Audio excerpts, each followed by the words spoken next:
Lintas cakrawala, cahaya ayat alam semesta. Lintas informasi, tolabul ilmi. Di awal bulan Suro mulia dan suci ini, kita kedatangan tamu sang Sabdo Alam dari Blitar, pemirsa. Beliau lah sang Sabdo Alam, salah satu pecinta cahaya ayat alam semesta, sama seperti kita. Dan di dalam pertemuan kita ini, kita mau mengedukasikan sebuah riwayat cerita sang Sayyidina Ali yang kondang kaloma, sang karomallahu wajah, yang benar-benar terkenal di kalangan orang-orang beragama. Sayyidina Ali di dalam sejarahnya itu punya riwayat menjadi penyebab asbabun nuzulnya terciptanya benalu di sejarah perjalanan riwayat agama. Ketika beliaunya sang Sayyidina Ali diutus oleh baginda Rasulullah untuk membeli minyak wangi, pemirsa, ternyata tidak sengaja tumpah di perjalanannya. Dan dengan gerakan jiwa otomatis Sayyidina Ali yang mulia, minyak yang tumpah ke tanah itu diambil dan dilempar ke atas pohon kurma, pemirsa.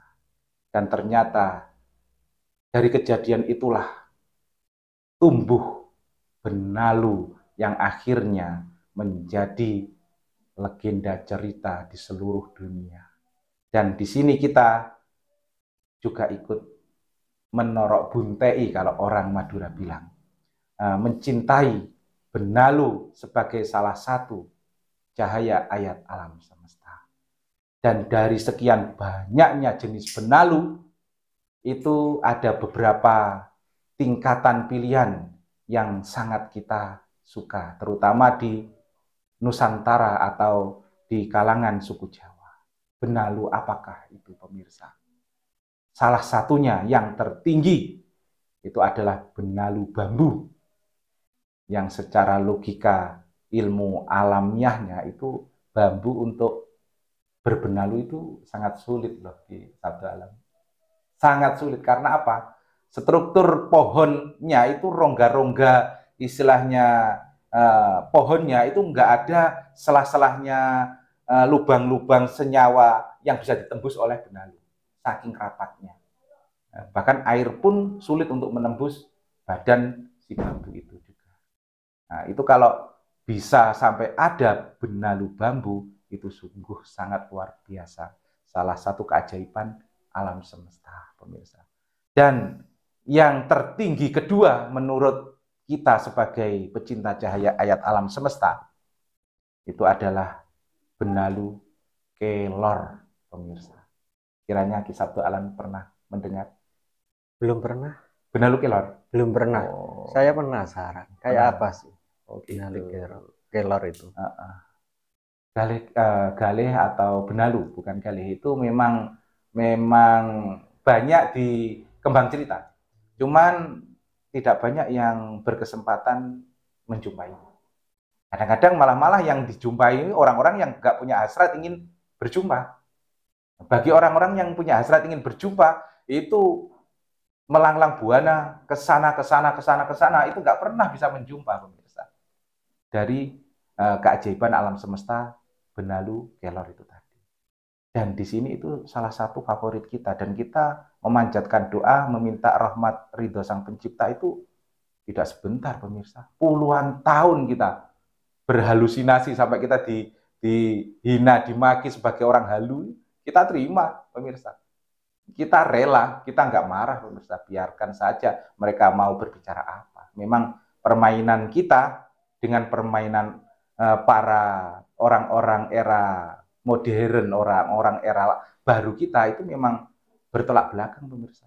Karena orang-orang modern kita memang permainannya yang disuka adalah kecanggihan-kecanggihan atau alat-alat sing semuanya serba canggih, serba modern, sehingga menganggap permainan kita yang membuat kita bahagia itu dianggap itu sesuatu yang sangat remeh, pemirsa.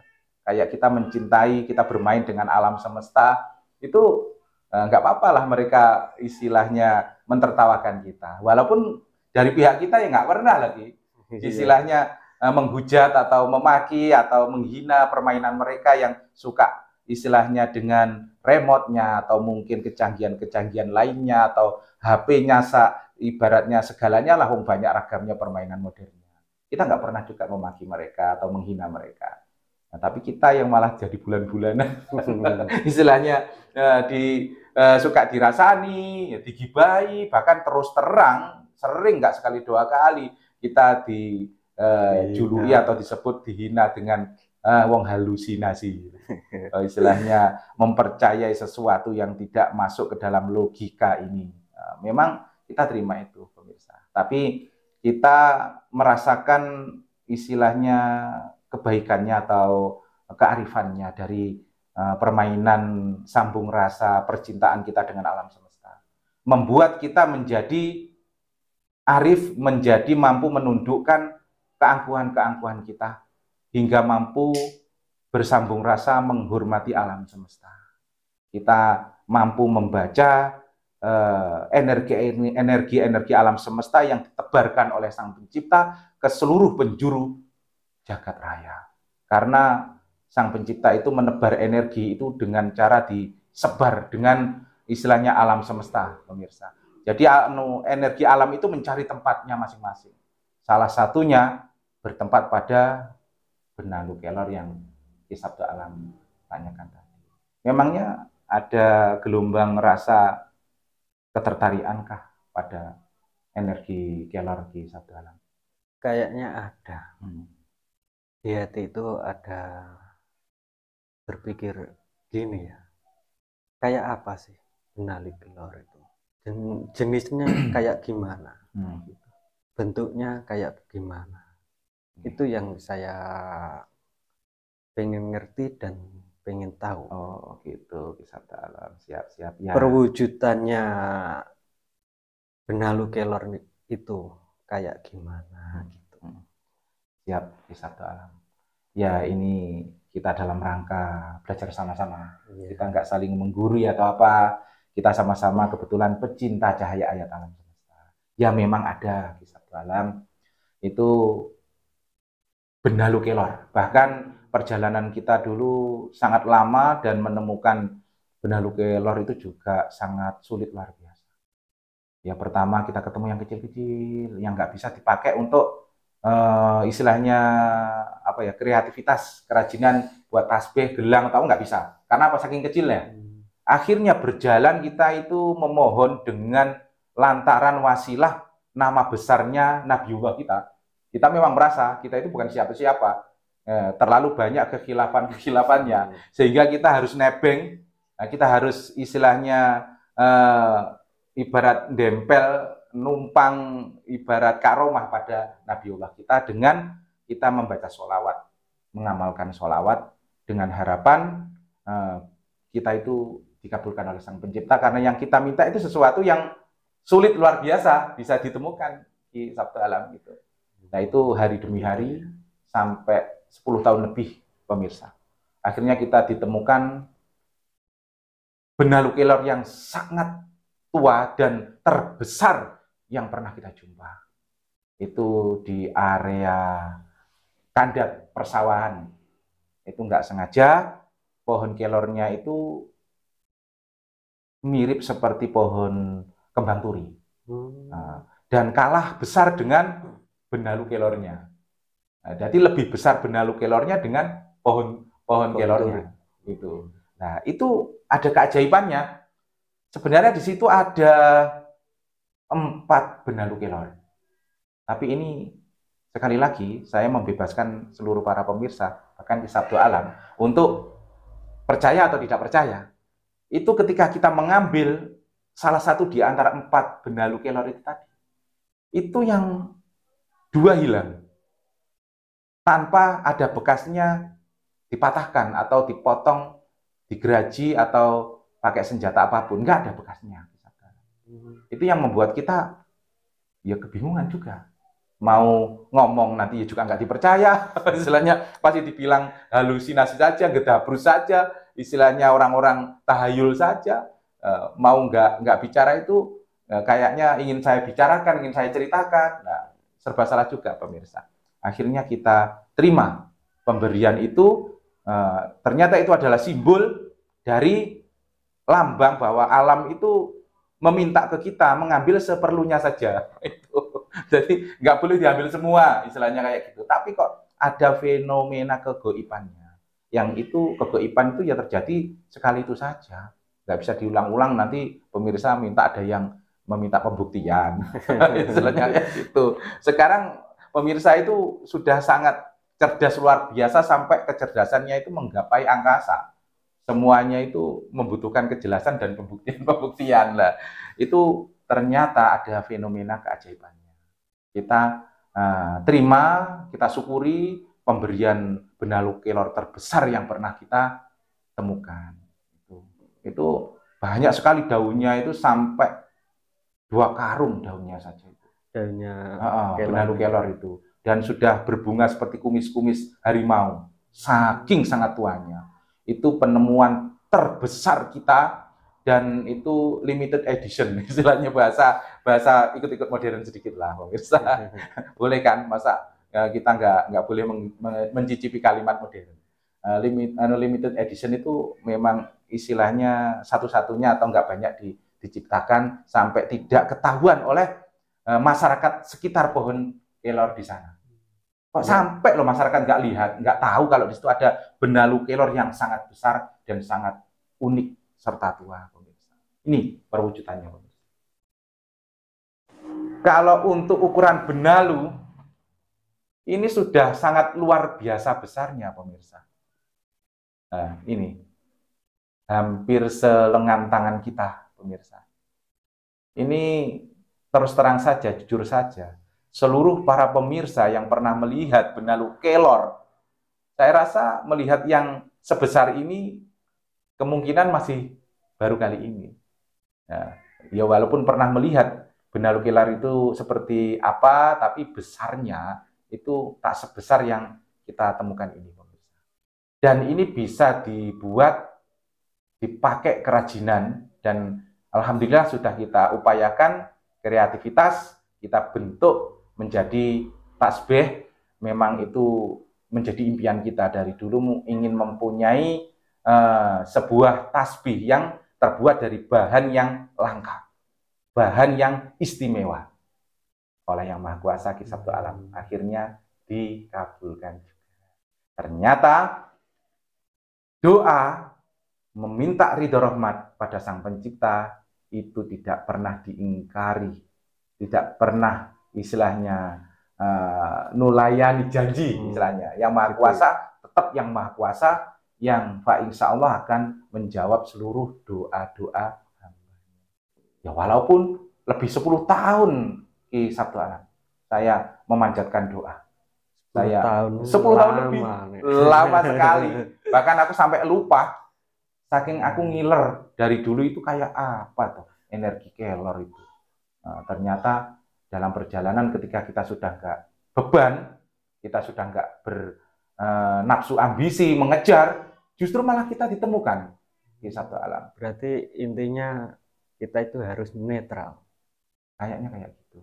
Jadi harus mengkondisikan hati dan jiwa kita ke arah mengalir, atau sampean Ki Sabtu Alam sebut itu netral. Itu adalah peletaan hati yang istilahnya poros atau seimbang atau mudah dikabulkan hajatnya oleh Sang Pencipta. Kalau kita terlalu gerengseng atau terlalu berambisi, jangan tanya Ki Sabtu Alam. Pasti di situ akan ketemu dengan ledakan-ledakan kegagalan, pemirsa. Itu sebuah mutiara hikmah edukasi pembelajarannya. Akhirnya, alhamdulillah, ini yang kita dapatkan, pemirsa, sebesar ini. Dan ini sudah kita buat kerajinan beberapa tasbih saja, karena nggak banyak juga yang bisa dipakai, pemirsa. Seperti ini contohnya, pemirsa. Nih, ini bahannya dari ranting-rantingnya ini di Sabtu Alam. Nah, dari ranting-rantingnya ini. Dan di tengah-tengah rantingnya ini ada galih hitamnya. Ini menunjukkan bahwa ini termasuk galih benalu kelor yang super langka, pemirsa. Ini perwujudan dari tasbihnya. Memang tidak simetris, rapi, rajin, indah, elok dilihat mata. Ya memang bahannya dari bahan yang kita nggak bisa memaksa membuat bahannya itu rapi, pemirsa. Nggak bisa. Tapi kita sudah sangat bahagia mendapatkan kalau orang bilang itu mainan. Nah, nggak apa-apa lah ya. Kita sebut mainan ya nggak apa-apa lah. Memang itu aksesoris juga nggak apa-apa. Nggak apa-apa. Tapi kalau kita mau atau berani menoleh ke belakang, ke kaca benggala para pendahulu-pendahulu kita, itu semuanya punya senjata. Apalagi para waliullah, kekasih-kekasih Allah Ta'ala, para Sunan 9 Wali Songo juga punya senjata tasbihnya masing-masing. Ada yang mengambil bahan dari biji pisang, gitu. Ada Sunan Bonang kan dari biji pisang juga toh. Terus ada juga yang mengambil dari kayu dewandaru, ada yang dari setigi, ada yang dari cendana. Nah, kebetulan ini Amit, maaf, ini juga percandaan walaupun dia juga berbau serius. Sunan Kalilanang, jangan marah ya pemirsa.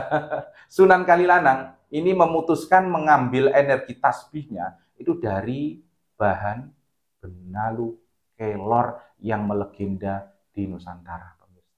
Ini perwujudannya. Dan satu lagi pemirsa, saya kasih tahu keunikan yang jangan lama-lama melihatnya, jangan lama memandangnya. Karena apa dampaknya? Itu sampean nggak bisa tidur, pemirsa.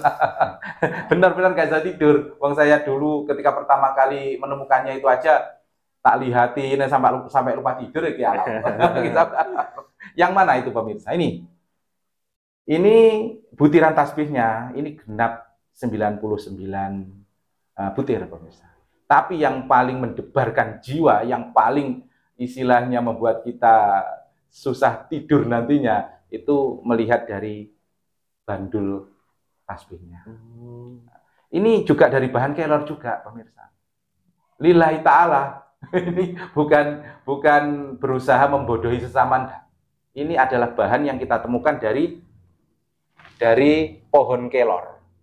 Ini namanya gono. Gono kelor, pemirsa. Ini.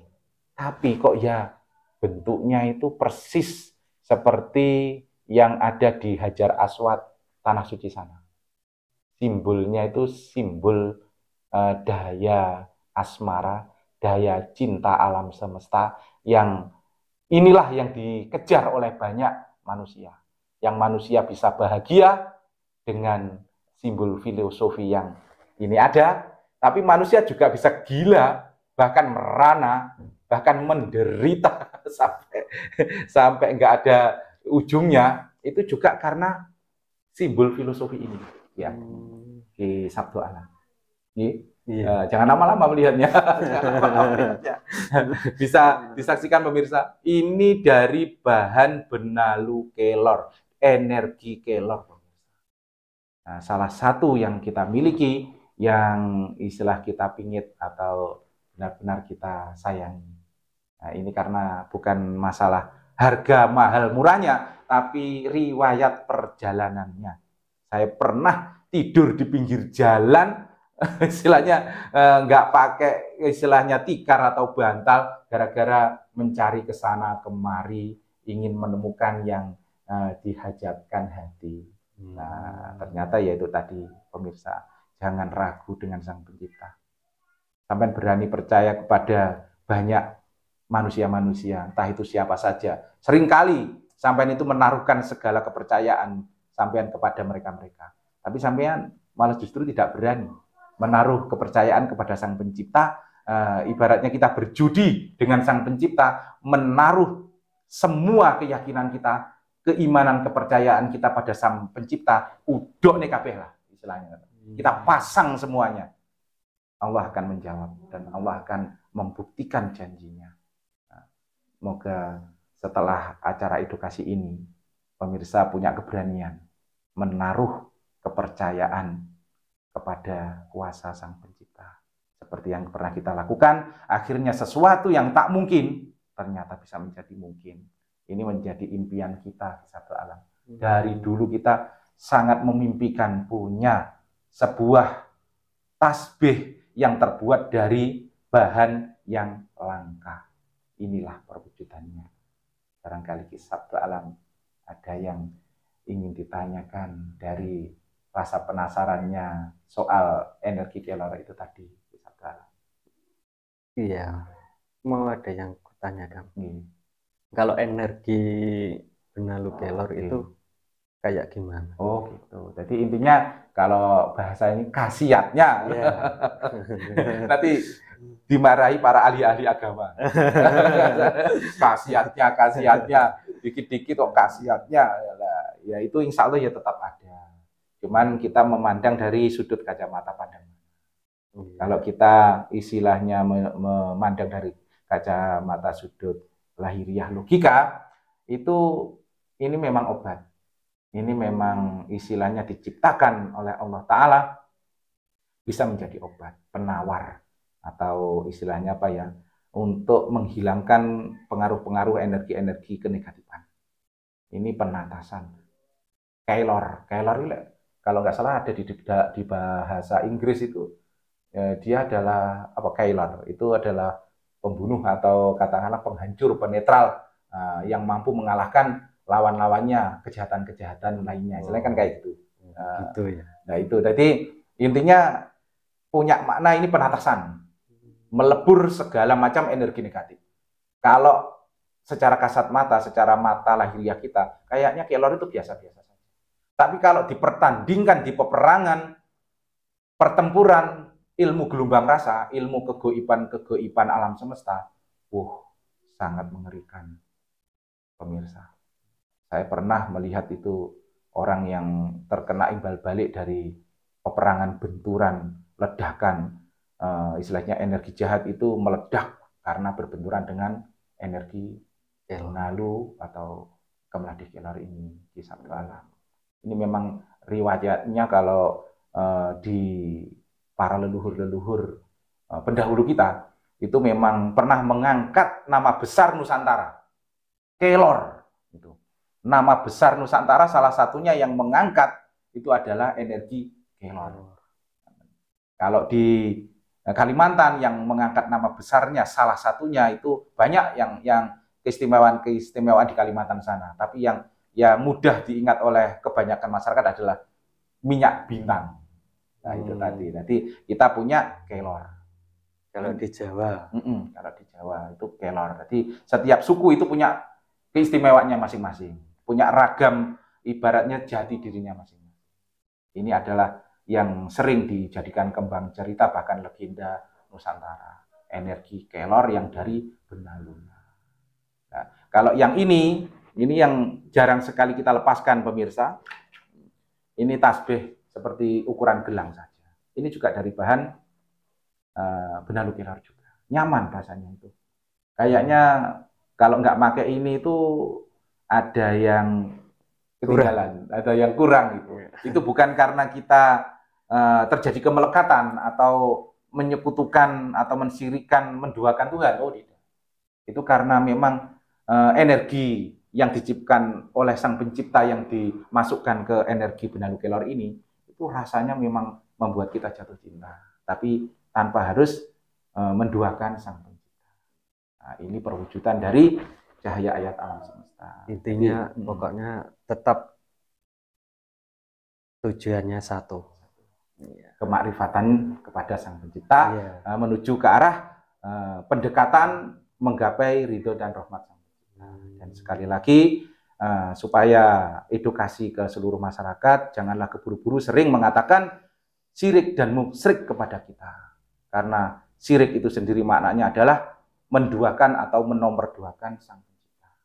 Nah, sedangkan kita sendiri kadang-kadang malah tanpa sadar itu sering kali menduakan atau ibaratnya apa ya, menunda untuk hak-hak kita pada Sang Pencipta. Jamnya sholat tepat, itu malah justru kita masih memegang pekerjaan-pekerjaan kita.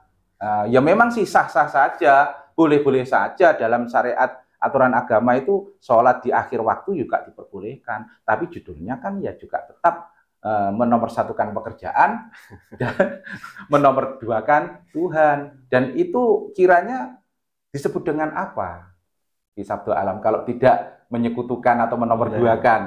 Nah, itu loh. Jadi kiranya wawasan ini bisa membuat kita melebur keangkuhan hati, jangan merasa suci, jangan merasa benar sendiri dan selalu memaki-memaki kami.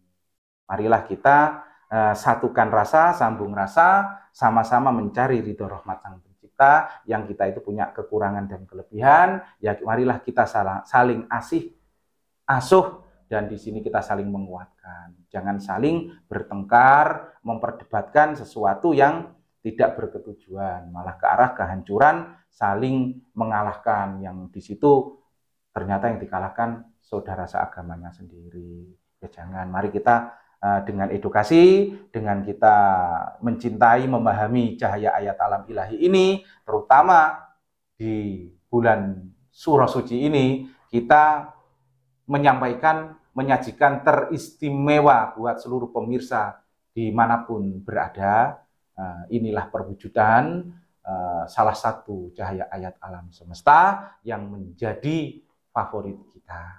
Semoga menjadi tambahan kekayaan cakrawala jiwa seluruh para pemirsa dimanapun berada. Salam dari kami, Sunan Kalilanang, dan beliau Sabdo Alam. Mohon maaf bila ada kekurangan. Billahi taufik wal hidayah. Wassalamualaikum warahmatullahi wabarakatuh. Waalaikumsalam.